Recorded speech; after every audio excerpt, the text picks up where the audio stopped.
उदारता यदि बहुत चित्त में आने लग जाए तो समझ जाना ठाकुर जी आ गए जीवन में। नंद बाबा बोले देंगे। सब लोग इधर देखो, कथा सुनो। ये प्रसंग मैं सुनाता नहीं हूं, बहुत कम सुनाता हूं, बहुत साल बाद कह रहा हूं। आज महाराज जी बैठे इसलिए सुना रहा हूं, इसलिए सुन लो। बोले बड़े बेटा की बात मान करके मैं आन लगो, इतने में मेरा छोटो बेटा आ गयो। वो बोलो मैं भी जाऊंगो नंद बाबा के लाला को दर्शन कर। मैंने की जे ना जा रो तू तो चल। बोले ऐसे ना जाऊंगो। तो माँ ने कहा मांगो, छोटो सुत चंचल अति मेरो, लाड चाव को जोड़ा, वाके काजे दीजो बाबा, 10 है राशि घोड़ा। चौरे लाला तो एक ही है, 10 घोड़ा का ही कुछ चाहिए। बोले वो एक पे खुद बैठेगो, बाकी के 9 वाके सखा घोड़ान पे बैठेंगे। बड़ो भैया तो हाथी पे जाएगो, छोटो छोरा घोड़ान पे आवेगो। नंद बाबा बोले देंगे। और बता और काई कहा चाहिए तो को? अभी पीछे मतलब मांग तो जा तू। मुनीम जी लिखते जाइयो, 200 भैंस, 700 गैया, 1 हाथी और 10 घोड़ा। इसीलिए गाते हैं हाथी दीने घोड़ा दीने। अभी पालकी वाला तो आया नहीं है, अभी आएगा आगे। वो इसी पंक्ति से ही बनी है। ये बधाई जो बनी ना, नंद घर आनंद भयो, ये इसी पंक्ति इसी प्रसंग से बना। ये हाथी दे दिए, घोड़ा दे दिए। और बता और क्या चाहिए? आहा, मैं दोनों बेटान की बात सुन के आने लगो। इतने में मेरी एक छोटी बेटी, सबसे छोटी है घर में, बहुत लाडली है मेरी, और वो आई। अच्छा तेरी लाली भी है? बोले हाँ। वाने कहा मांगो, बेटी एक लाडली मेरी, चलत आए भई ठाड़ी। दोनों भैयान की बात मान के जा रहे हो आप। इनके काजे हाथी और घोड़ा, मेरे काजे कहा लाओगे? बेटी तू बता दे कहा लेके आऊं तेरे काजे। बोले मेरी तरफ से पहले तो नंद जी के लाला को हृदय से लगाइयो, फिर वाकू आशीर्वाद दियो, और फिर बाबा ते कहियो मेरी लाली भी आवेगी लाला को दर्शन करवे। लेकिन ऐसे नहीं आएगी। जब भैया हाथी पे जा रहा है, छोटो भैया घोड़ान पे जा रहा हो, तो मैं कैसे जाऊंगी? सहित कहार पालकी ले हूं, सोजो भरियो गाड़ी। बाबा ते कहियो एक सुंदर सोने की पालकी, और वह पालकी को उठावे वाले 4 कहार उन्हें भेज दें। और यो नहीं कि पालकी केवल एक दिना के काजे, अब वो जीवन भर के काजे मेरी पालकी है।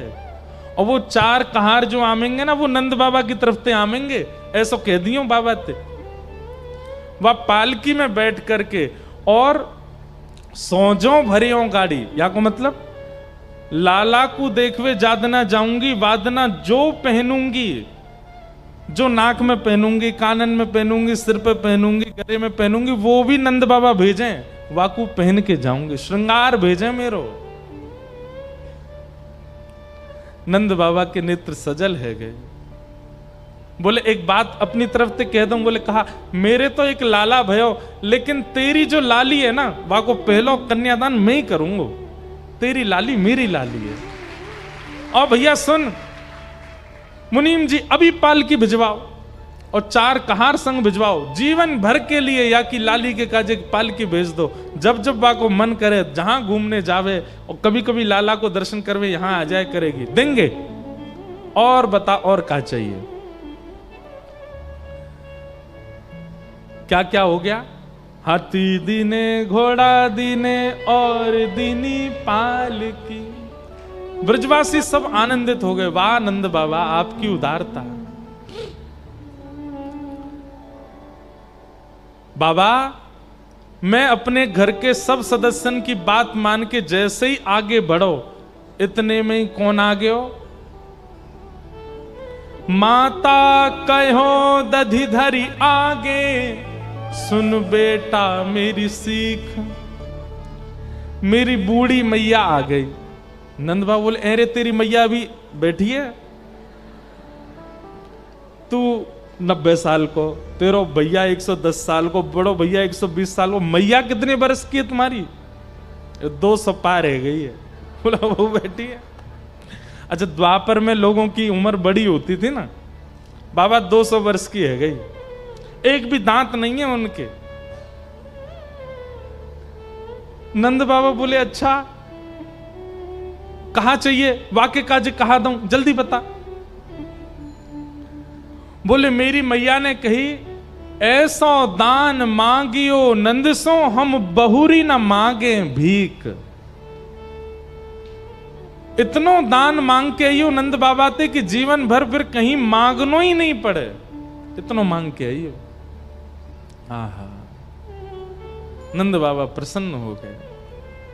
बोले भैया घर को कोई सदस्य रह तो ना गया, तेरो बड़ो भैया है गयो, छोटो भैया है गयो, दोनों बालक है गए, लाली है गई, मैया है गई,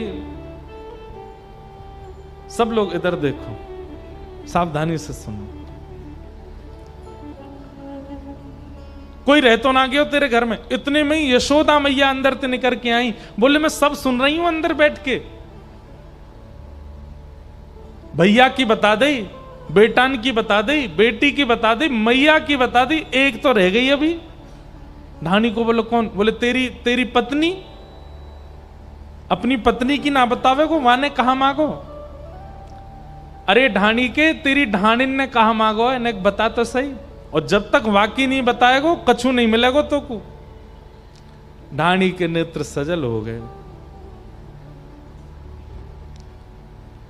और ढाणी को बोलो मैं सबकी बात मान करके जैसे ही आयो तो एकांत में मेरी पत्नी पकड़ के मुंह को कमरा में ले गई और मुझसे कहा बोली, तब बोली मेरी घरवारी नीके नीके जइयो। मेरी घरवारी ने मुंह को बैठा के मुझसे कही, मैं इतनी देर से सुन रही हूं, कोई भैंस मांग रो, कोई गैया मांग रो, कोई हाथी मांग रो, कोई घोड़ा मांग रो, कोई पालकी मांग रो, कोई सोने से भरी गाड़ी मांग रो, और मैया तो यूं कह रही है इतना मांग के आई हो कि कभी मांगना ही नहीं पड़े।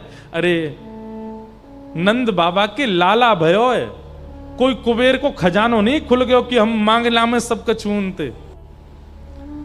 नंद बाबा यदि प्रसन्न है करके एक तुलसी पत्र भी हाथ में दे देना तो वाकु सिर से लगा के आई है। थोड़ो दें बहुत कर मानो, पर लाज राख घर आइयो। हमारी लाज रख के आइयो, इतनी मांगवे की आवश्यकता नहीं है नंद बाबा से। आहा, ढाणी के ने जब अपनी पत्नी की बात बताई, वहां बैठे जितने ब्रजवासी सबके नेत्र सजल हो गए। बाबा मैंने सबन की बात बताई दी, लेकिन मेरो भी मन यही है कि आप जो राजी है करके दोगे वो इतनों से भी दोगे, वाकु सिर से लगा के लेके जाऊंगा और कुछ नहीं चाहिए। मेरी पत्नी ने ऐसा मांगे।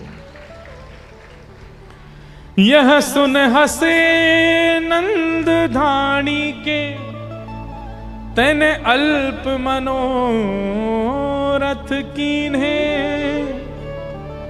जो कुछ कहो सुनो काहू सो, दूनो देहो। नंद बाबा ने तुरंत ढाणी के को हृदय से लगाया और नेत्र सजल है गए, हंसने लगे और हंस के बोले, अरे ढाणी के तेने इतने मनोरथ किए हैं मुनीम जी? बोले हाँ। लिख लियो सब? कहा का बताया? बोले हाँ। अब सब जितनी सामग्री लिखी है, जितनी वस्तु लिखी है, सब दुगनी करके या के घर भिजवाए दो। मतलब 200 नहीं 400 भैंस, 700 नहीं 1400 गैया, 1 नहीं 2 हाथी, और 10 नहीं 20 घोड़ा, 1 नहीं 2 पालकी, सब दिए नंद बाबा। और जैसे ही ये दान भयो नंद बाबा के यहाँ थे, सब ब्रजवासी जय जयकार करने लगे, बोला नंद के लाला की। ऐसी रूखी जय तो खैर नहीं करी होगी सबन ने, जोर की करी होगी, लेकिन एक बार और करो, बोला नंद के लाला की। कई लोग तो इसलिए नहीं कर रहे, बोले ढांडी के को मिलो, हमें थोड़ी मिलो जो हम जय करें। लेकिन भैया ये नंदोत्सव, अब ज्ञान वैराग्य हाथ जोड़ के बाहर खड़े हैं, अब तो केवल ये प्रेम की कथा चलेगी। ऐसे नंद बाबा के यहां उत्सव चल रहे हो है। यही उत्सव के बीच में पूतना आ गई और 6 दिन को उत्सवी भयो, तभी पूतना को आगमन भयो। थी तो बड़ी कुरूपणी, थी तो राक्षसी, थी तो दैत्यनी, लेकिन ऐसी बनकर के आई कि उसके रूप को देख करके, उसकी चाल को देख करके, उसके नैन नक्शों को देख करके, उसकी मुस्कुराहट देख करके सब मोहित होने लगे।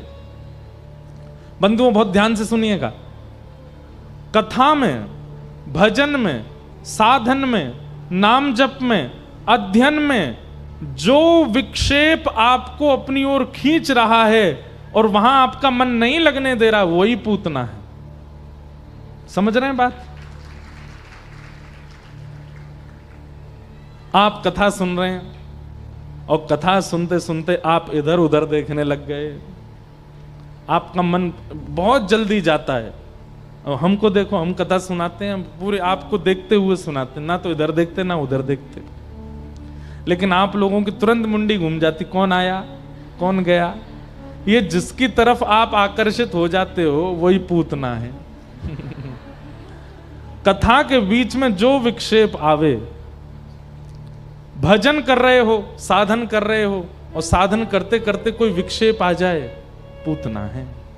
स्वाध्याय कर रहे हैं, अध्ययन कर रहे हैं और अचानक मन होने लगा थोड़ा फोन चला लें, पूतना है।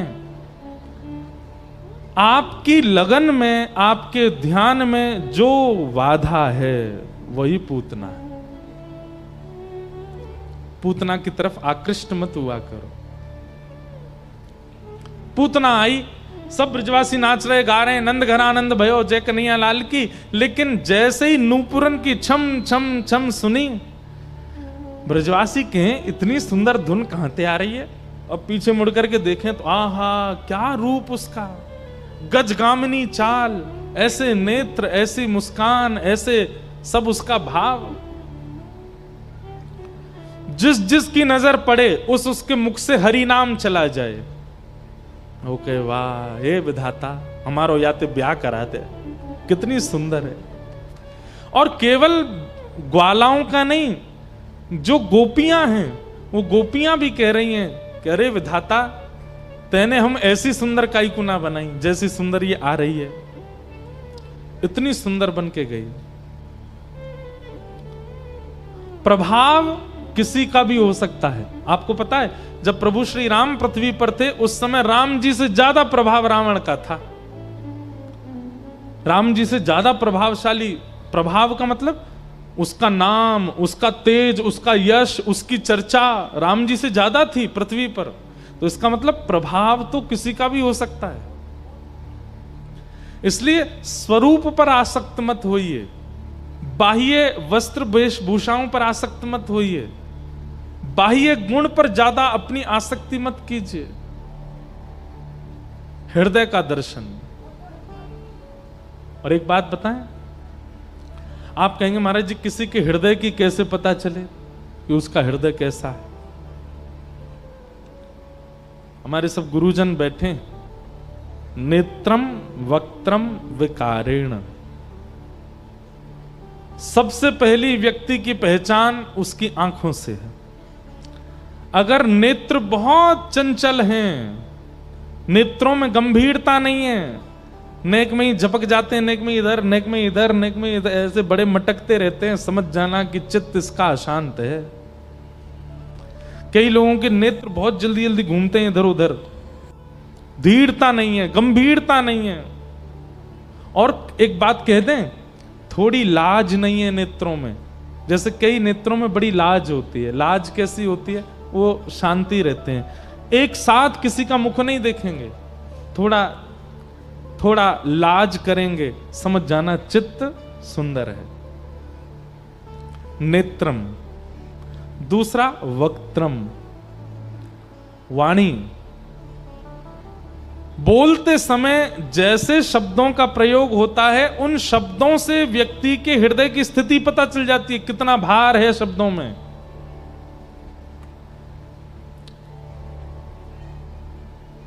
वक्त्रम, और तीसरा है विकारेण।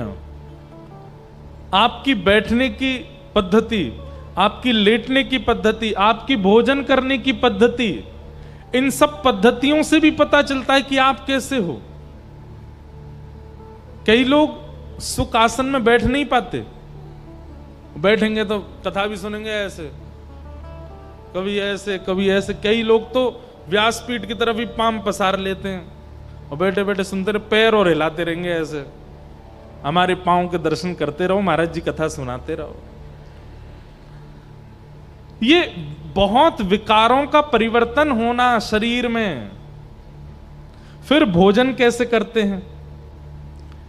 2 हाथों का प्रयोग नहीं होना चाहिए भोजन करते समय। एक हस्तेन, केवल एक हाथ से प्रसाद। कई लोग रोटी भी 2 हाथ से तोड़ते हैं, दोनों हाथों का प्रयोग करते हैं। और फिर सब्जी लेंगे महाराज, वो 2-4 तो थाली में गिरेंगी, फिर 2-4 अपने वस्त्र पे गिरेंगी, ऊपर आते आते यहां से और गिर जाएगी। ये भोजन की पद्धति नहीं है।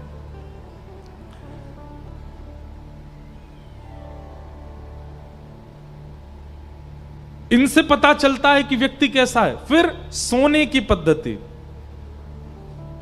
एक आसन में सोते हैं, सीधा सोते हैं, इस तरफ मुख करके सोते हैं, लेकिन सो कैसे रहे? पूरे बिस्तर पे महाराज पूरी घड़ी बन गई है, ऊपर से नीचे ऐसे डोलते हैं, यहां पाम धरो, यहां हाथ धरो, पट पड़ गए पट। ये भी बताता है कि व्यक्ति का हृदय। फिर सोफा पे कुर्सी पे बैठते कैसे हैं? कई लोग सीधे जाके बैठ गए शांत, बहुत देर तक एक ही तरीके से बैठे, तो समझो उसका चित्त शांत है। लेकिन सोफा पे बैठे 15 मिनट बाद फिर नेक खिसक गए, 15 मिनट बाद नेक ऐसे है गए, फिर एक पांव ऊपर कर लिया ऐसे। ये बहुत परिवर्तन होना, एक स्थिति में ना रहना, ये बताता है कि व्यक्ति का हृदय स्थिर नहीं है। नेत्रम वक्त्रम विकारेण।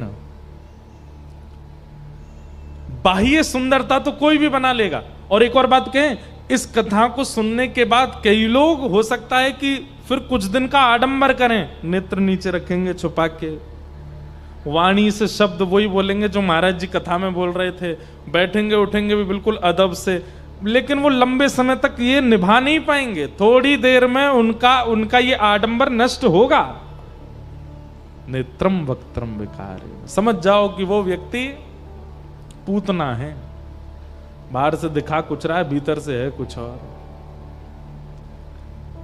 पूतना आई, सब लोग पूतना पर मोहित हो गए। भगवान के पास जैसी पहुंची पलना के पास, यशोदा मैया बोली, अरे बड़ी सुंदर है जे, तो मैं अपने लाला को ब्याह करा देती आते, अगर ये कुछ दिनों बाद जन्म लेती तो, ऐसी सुंदर। यशोदा मैया भी उसके रूप पर मोहित हुई और लाला बिना विचार किए गोद में दे दिए। अरे बहन कहाँ से आई हो, बातचीत हुई। यशोदा मैया को कुछ सखियां बुला ले गई, तो मैया तो बाहर चली गई, पूतना ने ठाकुर जी अपने गोद में लिए। मैं एक बात कहा करता हूं, सब पूतना पर मोहित हो गए, पर जिसको मोहित होना चाहिए वो नहीं हुआ। आपसे आपका पड़ोसी रीझ गया, आपसे आपके नगरवासी रीझ गए, आपसे आपका प्रधानमंत्री रीझ गया, आपका राष्ट्रपति रीझ गया, पर जिसको रीझना चाहिए वो नहीं रीझा, तो चाहे कितने भी आपके पक्षधर हों।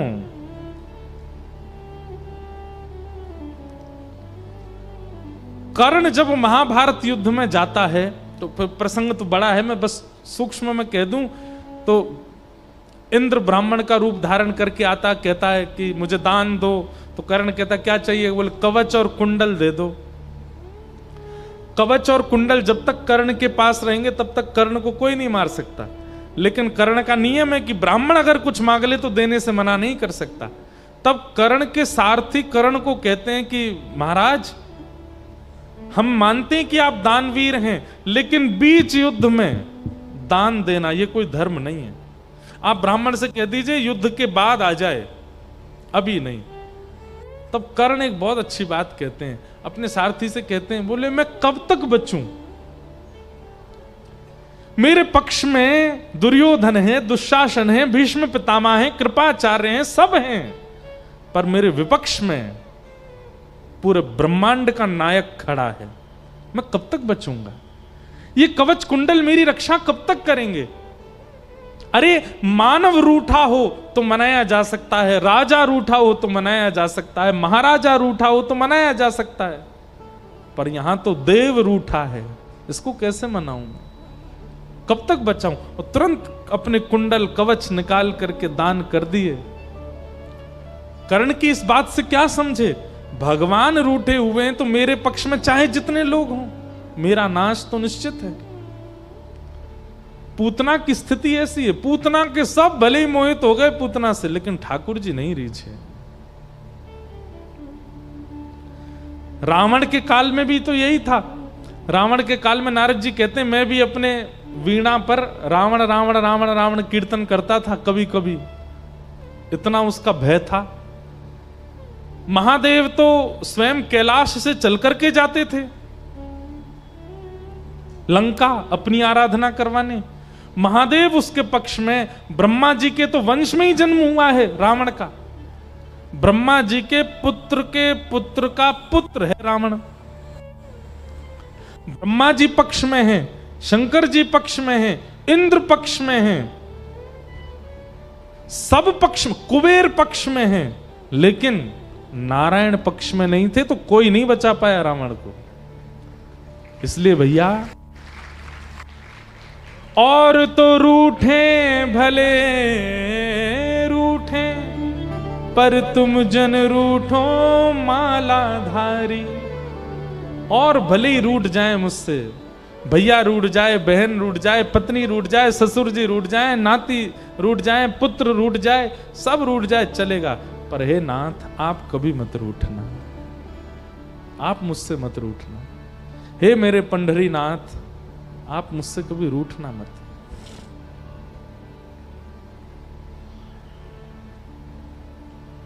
पूतना से भगवान नहीं रीझे, और पूतना की गोद में जाती ठाकुर जी, नेत्र तो बंद थे ही, छोटे छोटे हाथों से ऐसे ऊपर हाथ और रख लिया कि इसकी परछाई भी ना पड़े मेरे ऊपर। कितने रूठे हैं भगवान। पूतना ने अपना पयोधर जैसे ही भगवान के मुख में दिया, ठाकुर जी ने विष को पिया, रस तत्वों को पिया, पुण्यों को पिया, पापों को पिया, दुग्ध पिया, सब पीते पीते गाढ़ं कराभ्याम भगवान प्रपीड्य तत् प्राणै समं रोष समन्वितो पिबत् सामुंच मुंचालमिति प्रभाषिणी निष्पीड्यमाना खिल जीववर्मणि। जैसे ही भगवान ने प्राण निकाले पूतना के, घबरा गई पूतना।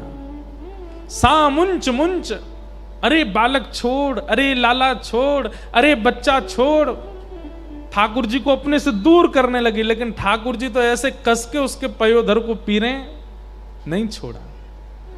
और प्राण पीने जैसे प्रारंभ हुए, अपना विकराल रूप धारण करने लगी पूतना, और जैसे ही अपने वास्तविक रूप में आई, राक्षसी रूप में आई।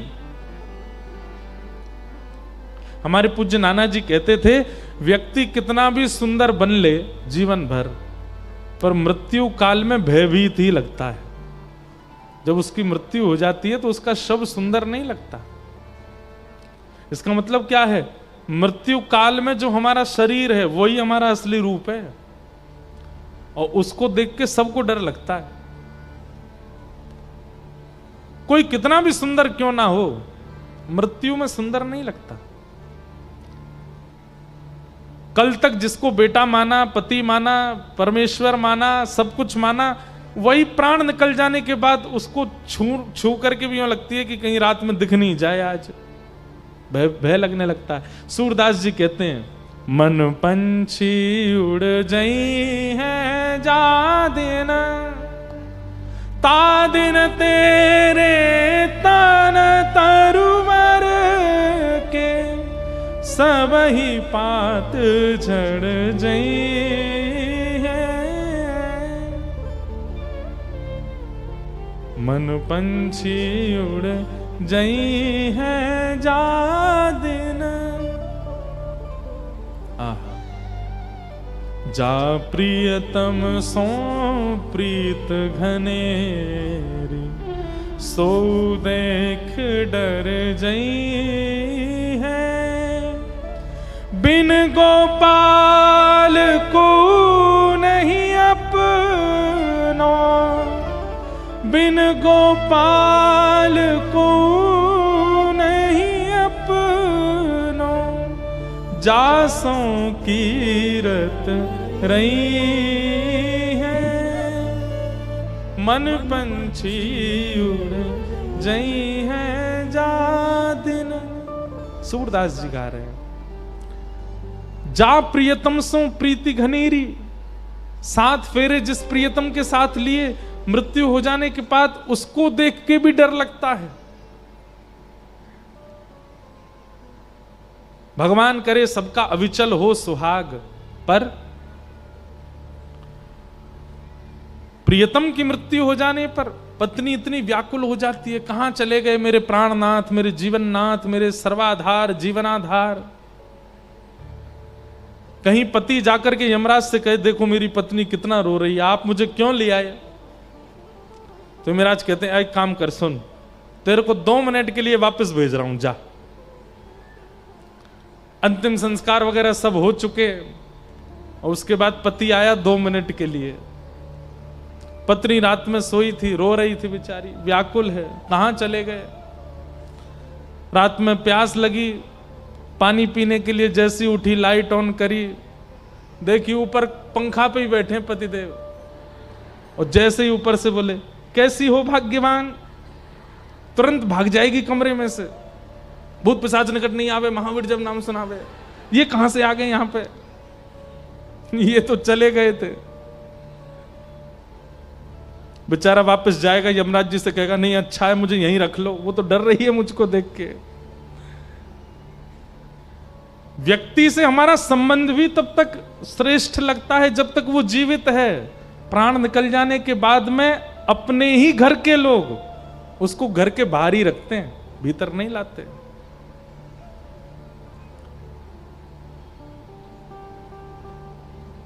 मृत्यु काल,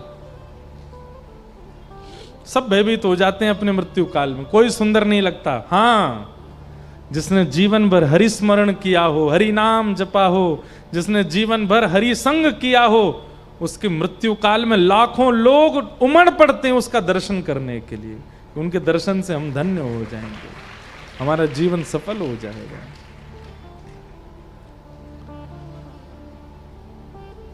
पूतना का वध भगवान ने कर दिया। विशाल पूतना धड़ाम से गिरी, सब जोर की आवाज हुई, ब्रजवासी दौड़ करके गए, ठाकुर जी को ढूंढा, नहीं मिले। तभी पूतना के ऊपर देखा तो छोटे से बाल गोपाल वहीं पौड़े आनंद कर रहे हैं। ब्रजवासी सब लेकर के ठाकुर जी को गौशाला गए, पूतना के अंग के टुकड़े टुकड़े करके चिता लगा करके अग्नि लगाई, मर गई थी। कहते हैं भागवत जी में वर्णन आता है कि पूतना के अंगों को चिता पर जैसे ही जलाया गया तो जिस प्रकार की हवन सामग्री डालने पर हवन में से सुगंधी आती है, ऐसी सुगंधी आने लगी पूतना के अंग से। ब्रजवासी सब आश्चर्यचकित हो गए, बोले ऐसा लग रहा है कोई प्रचंड यज्ञ हुआ हो, और उस यज्ञ की सामग्री आहुतियों की सुगंधी से पूरा ब्रजमंडल आनंदित हो गया। कैसे? क्योंकि ठाकुर जी का स्पर्श हो गया है पूतना को, भगवत स्पर्श प्राप्त हो गया, इसलिए सुगंधित हो गई पूतना। भगवान ने पूतना का उद्धार किया। ठाकुर जी 3 महीना के भये, पहली बार करवट बदली, करवट उत्सव मनाया गया। धीमे धीमे धीमे ठाकुर जी अब 1 साल के हो गए। ठाकुर जी के 2 दांत निकल आए हैं आगे वाले। और अब क्या करते हैं ठाकुर जी, जैसे ही दाऊ दादा बगल में आते हैं सो धीमे से उनका हाथ पकड़ते हैं और पकड़ के हाथ से खेलते खेलते खेलते मुख में लेते हैं, जोर से काट लेते हैं। और फिर दाऊ दादा रो, देख मैया देख, लाला के दांत निकल आए, काट रोए। यशोदा मैया ने जैसी देखी तो दाऊ दादा के 2 दांत छप गए यहाँ पे। तो यशोदा मैया ने फिर अपने हाथ दियो लाला के मुख में। लेकिन यशोदा मैया को ठाकुर जी दांतों से नहीं काट रहे हैं, बगल में जो मसूड़ हैं उनसे चबा रहे हैं। अब तो महाराज ब्रजवासीन की लाइन लग गई। क्यों? सब अपने हाथ कटवावे आ रहे हैं लाला थे, लाला के दांत न करे आए, लाला ने हमारा हाथ काट ले। और जैसे ही ठाकुर जी काट जाते हैं तो जो निशान बनता है दांतों का, उसी को ही देखते हैं, उसी को नेत्रों से लगाते हैं, उसी को हृदय से लगाते हैं। इतने आनंद में सब ब्रजवासी आ गए। पूरे दिन ब्रजवासी चारों तरफ बैठे रहते हैं। कोई लाला को ताली बजा के नचाते हैं, कोई ठाकुर जी के आगे गीत गाते हैं, कोई ठाकुर जी को झुनझुना दिखाते हैं। सब अपनी अपनी गोद में ठाकुर जी को बुलाते हैं और ठाकुर जी को जो भा जाता है उसकी गोद में जाके बैठ जाते हैं। गुटमुन चलना सीख गए। एक दिन यशोदा मैया को चिंता हो गई, मेरो लाला 1 बरस को हैगो लेकिन आज तक या को नामकरण ही ना भयो। नंद बाबा ते बोली, इतनो बड़ो हमारो लाला हैगो, या को नामकरण कब होएगो? अब देवी मैं हमारे कुल पुरोहित सांडिल्य मुनि से कह तो चुका हूं, आई ना रहे। तभी नंद बाबा को खबर पड़ी कि सांडिल्य मुनि तो नहीं आ पा रहे, पर हमारे वृंदावन में, हमारे गोकुल में श्री गर्गाचार्य जी आए हैं। आहा, गर्ग ऋषि आए हैं, ज्योतिष के प्रणेता श्री गर्गाचार्य जी। नंद बाबा ने जाके गर्गाचार्य जी से कही, बाबा हमारे घर में 2 बालक हैं, एक 1 वर्ष को है और एक 2 वर्ष के आसपास को हैवे वारो है, आप दोनों को नामकरण कर दो। गर्गाचार्य जी बोले, हम आ तो जाएंगे लेकिन भैया पड़ोसी को भी खबर मत करना। तुम लोग छोटे छोटे उत्सव भी इतने बड़े बड़े रूप में मनाते हो, तभी राक्षसों का आगमन हो जाता है। नामकरण संस्कार थोड़ा गुप्त मनाना। बोले हम गौशाला में मनाएंगे, गायों के बीच मनाएंगे, किसी को नहीं बुलाएंगे, आप आ जाओ। गर्गाचार्य जी आए। गर्गाचार्य जी बोले, कल को दिन बढ़िया है, कल को मुहूर्त बढ़िया, लाला के नामकरण को कल करेंगे। आज हम रात में यहीं सोएंगे, यहीं अपने ठाकुर की सेवा करेंगे और कल सवेरे आनंद से लाला को नामकरण करेंगे गौशाला में। नंदरानी बोली, जो आज्ञा। नंदरानी मैया बोली, बाबा नेक मुँह को आज्ञा करो, कछु सामग्री बनाए दूं, आप कहाँ पाओगे, आपके ठाकुर जी को कहाँ भोग लगना चाहिए? गर्गाचार्य जी बोले, हम तो स्वयं बना के पाते हैं, हमें सामग्री दो, चूल्हा दे दो, हम खुद बना लेंगे। गोबर को चौका लगायो, चूल्हा लगायो, सामग्री दे दी। श्री गर्गाचार्य जी महाराज ने खुद सामग्री बनाई और सामग्री बना करके बढ़िया मिष्ठान के रूप में खीर बनाई। खीर में खांड की मिश्री डाली, वहां में ऊपर ते केसर पधरा दी। एक बात बताएं बंधुओं, आप सब अपने अपने ठाकुर की सेवा करते हो, ज्यादा गीली खीर नहीं होनी चाहिए। गीली खीर समझ रहे हैं, जिसमें चम्मच डालो तो दूध छलकने लग जाए, ऐसी खीर नहीं। खीर ऐसी हो कि चम्मच पधराई और चम्मच को भीतर जावे में समय लगे, गाढ़ी खीर हो, वो ठाकुर जी पाते हैं। और गाढ़ी खीर कब बनेगी? जब दूध खूब उबटाया गयो होगो। बढ़िया बड़े बड़े बर्तन लो जो ठाकुर जी के अनुसार, वहां में बढ़िया घी लगा के, दूध पधरा के अधोटो करो, आधा ओट जाए, थोड़ा सा रह जाए, इतना ओटाओ और फिर उसकी खीर बनाओ। मतलब दूध थोड़ा लाल लाल हो जाए तब उसकी खीर बना के ठाकुर जी को पधराओ। महाराज ठाकुर जी को पधरानो नहीं पड़ेगा, बनती वही खीर में ही ठाकुर जी द्वार पे आके देखने लगेंगे, कछु बनो बढ़िया, आज तो मेरे काजी कछु बढ़िया सो बनाया जा रहा है। हम आपसे निवेदन करना चाहते हैं, भोग ठाकुर जी का ये सामान्य नहीं है। सबसे पहली बात तो घर में नियम बना दीजिए, ना बेटा के लिए, ना बेटी के लिए, ना पति के लिए, ना किसी और के लिए। रसोई में सामग्री किसके लिए बन रही है? ठाकुर जी के लिए। ठाकुर जी का प्रसाद सब पाएंगे। हमारे घर की रसोई में भोग में स्वाद क्यों नहीं आता? क्योंकि वो बेटे की इच्छा से बनाया, बेटी की इच्छा से बनाया, पति की इच्छा से बनाया है। सबकी इच्छा ध्यान में रख के बनाया। बेटा को भिंडी बहुत पसंद है, बना दो। अब बेटा की पसंद भोग लगेगी ठाकुर जी को, पति को घिया बहुत पसंद है तो वो पति की पसंद लगेगी ठाकुर जी को भोग। ठाकुर जी पाते ही नहीं है।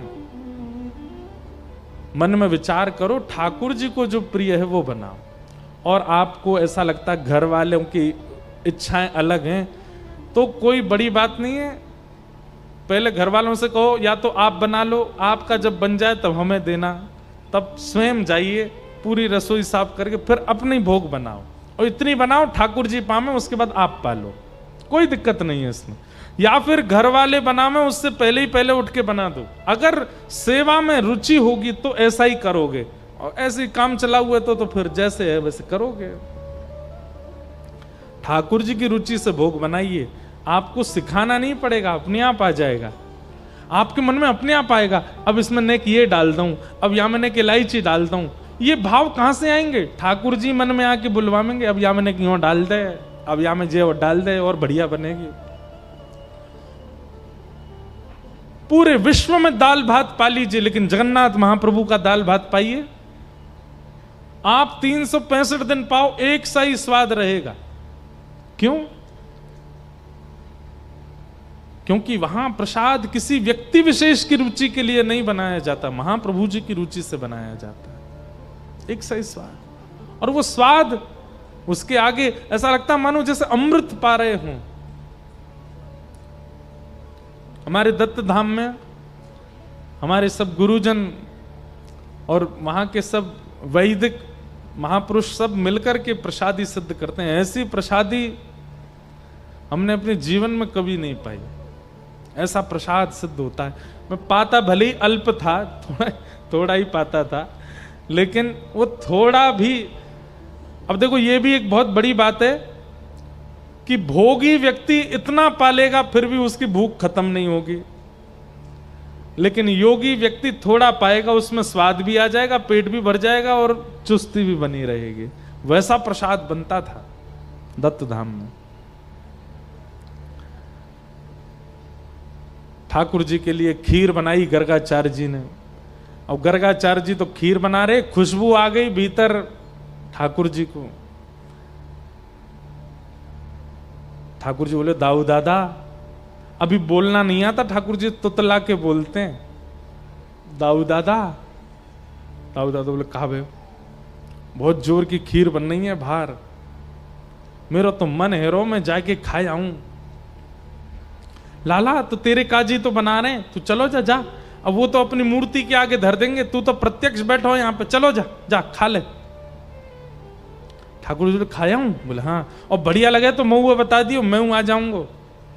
ठाकुर जी ठीक है, गुड मॉर्निंग ठाकुर जी चल करके गए, बाहर आकर के देखे गर्गाचार्य जी अपने ठाकुर जी के आगे प्रसाद पधरा करके नेत्र बंद करके ध्यान लगा रहे थे। त्वदीयम वस्तु, पर्दा था नहीं तो नेत्री बंद करके बैठे थे।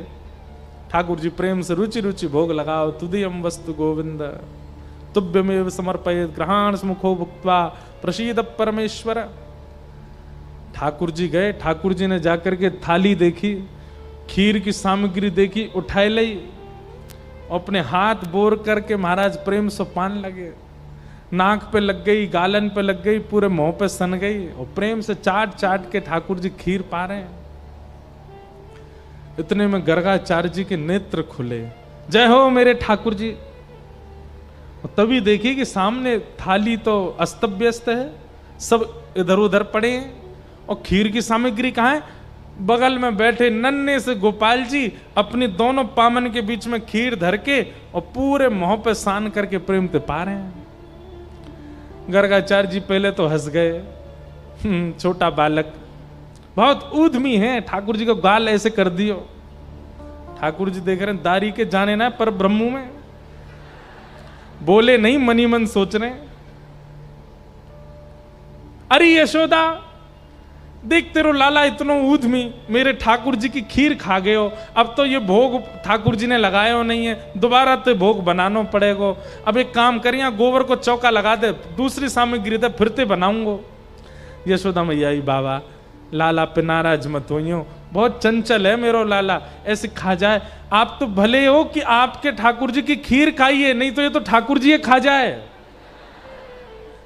नंद बाबा के छोटे से शालिग्राम, एक दिन नंद बाबा पंचामृत अभिषेक कर रहे, और जे बाहर खड़ो खड़ो देख रहे हो, और या के मुंह में पानी आ गयो, याकू लगी दूध घी दही शहद में नहावे जय जय तो मीठो है गो।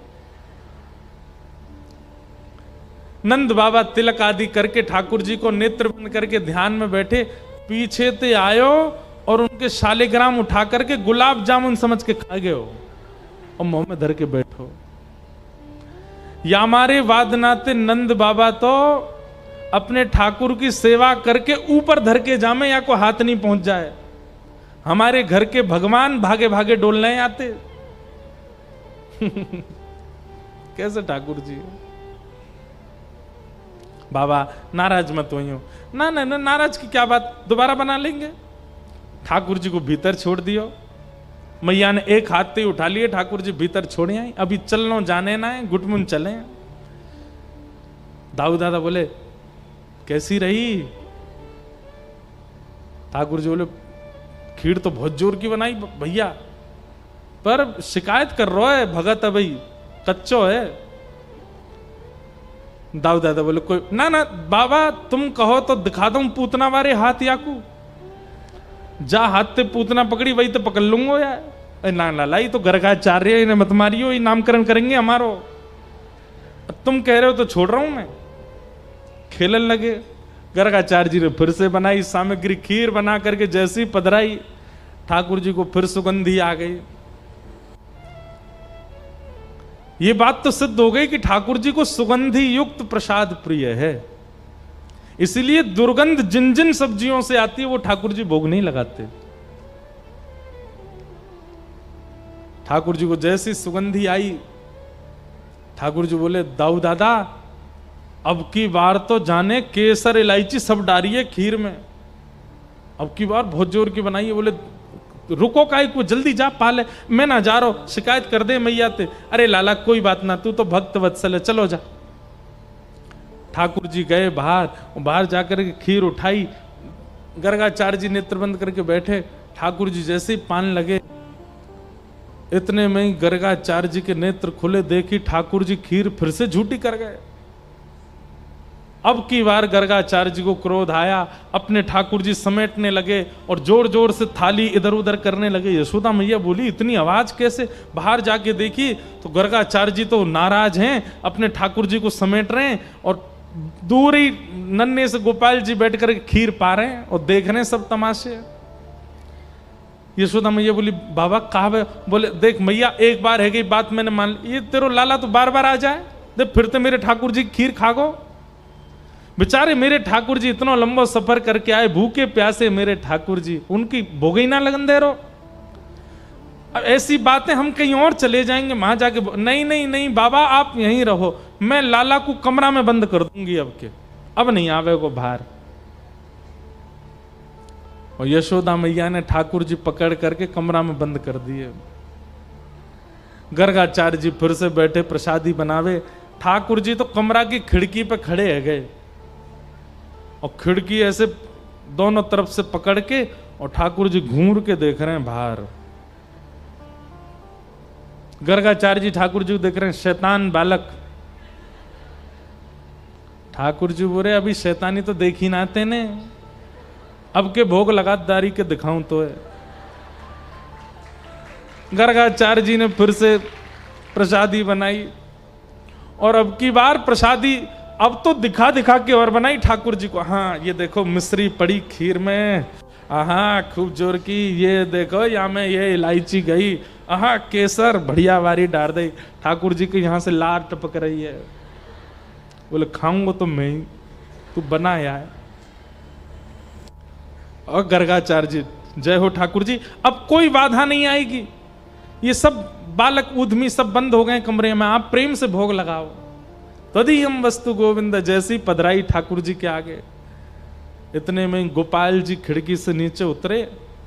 मैया तो बाहर से बंद कर गई, पर वो तो परमात्मा है, ऐसी भ्रगुटी करी किवाड़ के ऊपर कि अपने आप ही चटकनी खुल गई और तुरंत ठाकुर जी ने किवाड़ खोली। गर्गाचार्य जी नेत्र बंद करके बैठे, घुटमुन चल के ठाकुर जी गए और खीर उठाई, उठा करके जैसे ही नेक मुंह में लई, आहा ऐसा स्वाद, ठाकुर जी के मुंह में पानी आ गया और प्रेम से पान लगे। गर्गाचार्य जी को चप चप खावे की आवाज आ गई।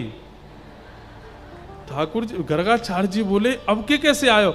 और जैसे ही नेत्र खोल करके पकड़ने के लिए हाथ आगे बढ़ाया, ठाकुर जी ने शंख चक्र गदा पद्म चतुर्भुज रूप धारण कर लिया और रूप धारण करके श्री गर्गाचार्य जी को दर्शन कराए। ठाकुर जी विशाल नहीं हुए, नन्हे से गोपाल जी के ही 4 भुजा प्रकट हो गई। एक भुजा में खीर को पात्र है, एक भुजा से स्वयं पा रहे हैं और अपनी दूसरी भुजा से खीर लेकर के श्री गर्गाचार्य जी को पवा रहे हैं। पाओ, प्रेम से पाओ। गर्गाचार्य जी के नेत्र सजल ले गए। ठाकुर जी के चरणों में भगवान में आपके रूप को जान नहीं पाया। ठाकुर जी बोले हम जिसको चाहेंगे वही जान सकता है, इसलिए आप चिंता मत करो। हमने आपको अपने परब्रह्म रूप का दर्शन इसलिए कराया है कि कल यशोदा मैया जब हमको लेकर के बैठेगी आपके सामने, आप हमारी मस्तिष्क रेखा पढ़ोगे तो आपको सब पता चल जाना है कि हम कौन हैं। कहीं उस समय गलती से आपके मुख से नहीं निकल जाए कि मैं नारायण हूं, इसलिए मैं अभी दर्शन करा रहा हूं। मैं परब्रह्म हूं, परमात्मा हूं, नारायण हूं। लेकिन ये बात मैया को मत बताना। नामकरण करके चुपचाप दक्षिणा लेके चलते बनियो। मैया से अगर तुमने यूं कही कि मैं परमात्मा हूं तो फिर देखना। नहीं, जैसे मैं कुछ नहीं कहूंगा, बोला अभी रज के खूब दर्शन कर लो, प्रणाम कर लो और कल नामकरण ऐसे करना जैसे सामान्य बालक का किया। गर्गाचार्य जी बोले जो आज्ञा। और दूसरे दिन श्री गर्गाचार्य जी महाराज नामकरण के लिए बैठे। बड़े बालक का नाम राम रखा, लेकिन बोले कि बल की अधिकता के कारण पूरा विश्व इनको बलराम कहकर के पुकारेगा। और छोटे बालक का नाम रखा शुक्ले रक्तस्तथापीत इदानिम कृष्णताम गतः। छोटे बालक का नाम कृष्ण रखा। बोलो बाल कृष्ण लाल की।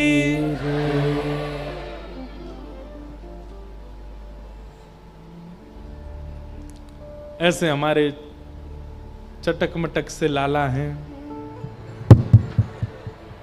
बोलो वृंदावन बिहारी लाल की। आज पूज्य गोविंदास दरबार के संत पूज्य श्री सुनील कुमार उदासी जी भी हमारे यहाँ पधारे हैं। आप सब भुसावल निवासियों की ओर से पूज्य महाराज जी को बारंबार प्रणाम, बारंबार वंदन। सब लोग अपने अपने स्थान से ही महाराज जी को वंदन करो। ठाकुर जी को नामकरण है गयो और भगवान का नाम कृष्ण रखा गया। करशतीत कृष्ण इदानिम कृष्णताम गतः। ठाकुर जी का नाम कृष्ण रखा गया।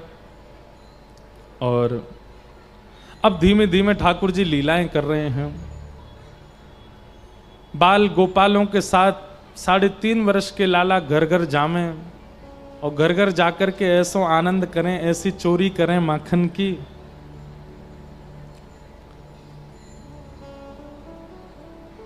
माखन क्यों चुराते हैं ठाकुर जी? बंधुओं, एक बात बहुत ध्यान से सुनिएगा। ठाकुर जी ने मन में विचार किया कि भाई आगामी समय में कलयुग आने वाला है। बहुत सावधानी से सुनो। कलयुग आने वाला है और कलयुग में जीव ज्ञान से मेरी प्राप्ति कर पाएगा, उसमें कहीं ना कहीं संशय है। वैराग्य से भगवत प्राप्ति में भी कहीं ना कहीं संशय है, ज्ञान से भी संशय है, मर्यादाओं से भी संशय है, यज्ञ से भी संशय है। सब भावों में कहीं ना कहीं संशय विद्यमान है भगवत प्राप्ति में।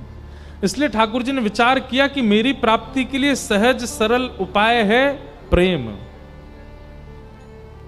और वो प्रेम सहज सरल उपाय के लिए मुझे भी प्रेम प्रस्तुत करना पड़ेगा। हमारे भाई लोग सब थोड़ा शांत हो जाएं, कथा चल रही है। नेक्स्ट सबसे निवेदन कर दो थोड़ी शांति से सब बैठ जाएं।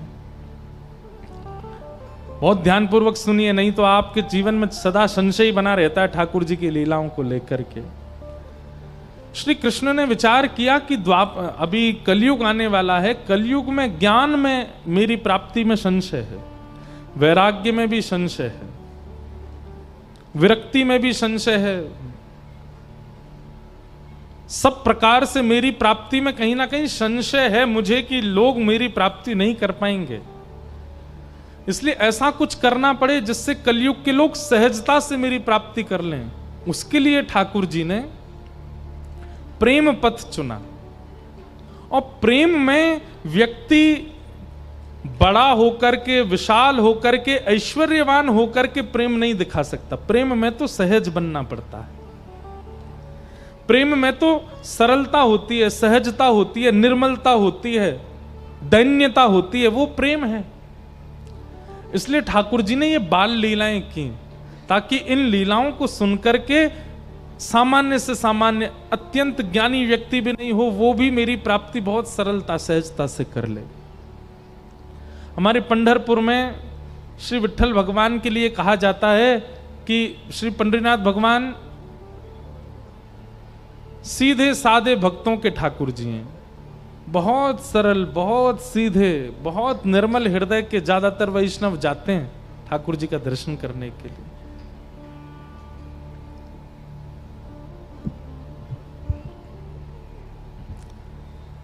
सरलता, सहजता,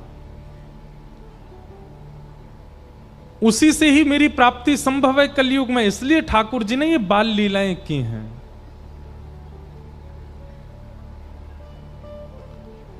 कि श्रृंग्यग्निडंश्च जलद्विजकंटकेभ्य क्रीडा परावति चलौ स्वसुतो निषेद्धुम्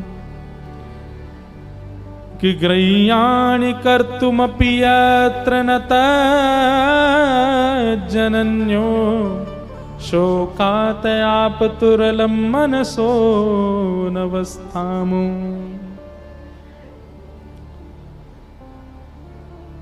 अद्भुत लीला है। एक बार ठाकुर जी रोते रोते गए यशोदा मैया के पास। मैया बोली, लाला का बात है, काय क्यों रो रहे है? ठाकुर जी बोले, मैया मेरे संग बहुत बड़ा अत्याचार भयो। मैया बोली, तेरे संग कहा अत्याचार भयो? बोले, मेरे संग ये अत्याचार भयो कि मैया मैं 3.5 बरस को है गयो और अभी तक मेरे सबरे दांत नहीं निकल के आए। और मैंने देखी एक गैया को बछड़ा कछु दिना पहले भयो या के सबरे दांत आ गए। मेरे दांत क्यों ना निकल के आए मैया? मैया बोली, लाला तू छोटो है अभी, या हमारे ना निकले।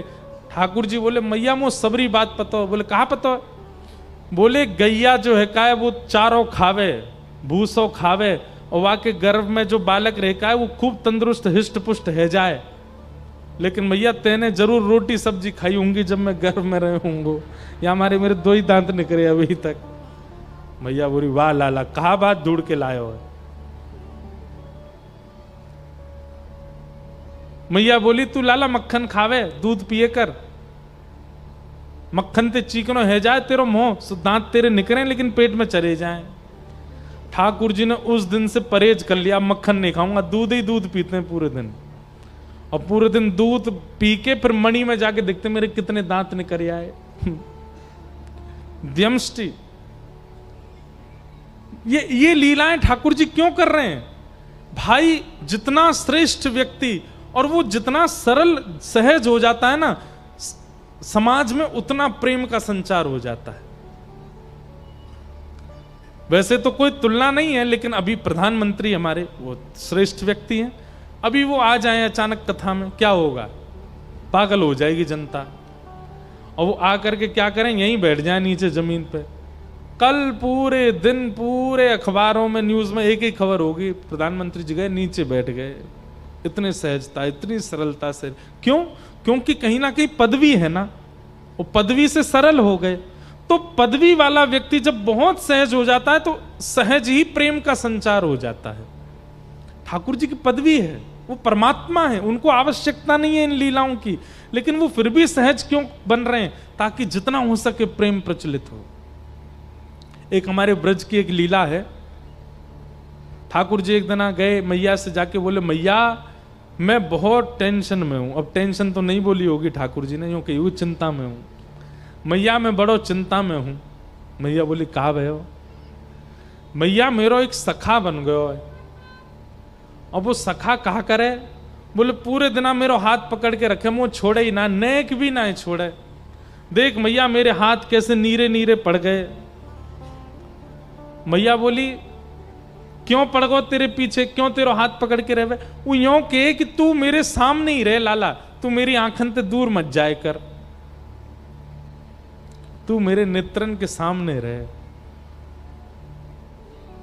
मैया वो कछु ना करे, पूरे दिन बस मोये देखते रहे, कभी मेरे कान छू के देखे, कभी मेरी नाक छू के देखे, कभी मेरी आंख छू के देखे, कभी मेरे होठन पे हाथ चला दे, पूरे दिन मैया मोये देखते रहे। मैया मुझे बहुत परेशान करे, लेकिन कहा करूं वो इतना प्रेम करे मैं वह छोड़ ना पाऊं। मैया बोली तो फिर एक काम कर, बोले कहा कल ते घर में खेल बाहर ना जाएगो। ठाकुर जी बोले जे तो संभव नहीं है, बाहर तो मैं जाऊंगा। मैया या को कुछ समाधान कर। वो पूरे दिन मुझे देखते रहे, ऐसा कहा करूं कि वाकू में दिखता भी रहूं और मैं अपने खेल भी करता रहूं। तभी मैया बोली एक काम करूं लाला, तेरो चित्र बनवा दूं और चित्र बनवा के तेरे पास सखाएं दे देंगे, पूरे दिन देखते रहेगो। ठाकुर जी बोले हाँ मैया जे तेने बढ़िया युक्ति बताई, तू मेरो चित्र बनवा दे। मैया मेरो सुंदर सो चित्र बनवाई दियो, और जादना मेरो चित्र बने ना ऐसो श्रृंगार करियो मेरो, वादना में इतना सुंदर लगूं, मेरो चित्र बना के बाद सखा को दे देंगे, पूरे दिन देखते रहेगो भैया। यशोदा मैया ने एक गोपी से कही, अरे हमारे ब्रज में कोई चित्र बनावे। तभी एक सखी है हमारे ब्रज की, उनका नाम है चित्रा सखी। बरसाने में चिकसौली गांव है, वहां चित्रा सखी जी का मंदिर है, कभी जाओ बरसाने तो वहां दर्शन करना। चित्रा सखी इन्होंने महाराज जी जीवन पर्यंत कभी किसी पुरुष का नेत्र उठा के दर्शन भी नहीं किया था।